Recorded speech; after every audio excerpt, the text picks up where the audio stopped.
Nakiisa ang ilang miyembro ng Manibela San Andres Bukid, the Jeepney Operators and Drivers Association o SABJODA sa tigil pasada ngayong araw.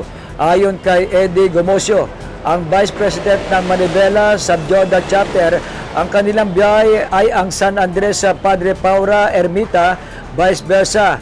Sinabi ni Gomosio na sumama sila sa iba't ibang grupo ng mga drivers sa pagkontra sa PUB Modernization Program at panawagan na rin na silipin ang paratang ng kakatiwalian laban sa LTFRB. Ayon kay Gomosio, kapag pinilit na ang PUB Modernization ay papaano na lamang silang tradisyonal na mga papaseurong jeepney.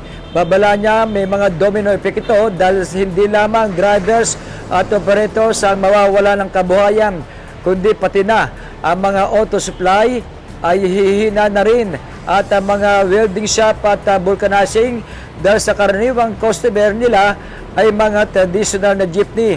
Apila ng Manila SABJODA kay Pangulong Ferdinand Marcos Jr. na pag-aralang mabuti ang PUB Modernization Program at kung ito ba talaga ang nararapat para sa traditional na jeepney, lalo na para sa nakararami sa sektor, ay hindi raw nila kaya ang malaking gastos.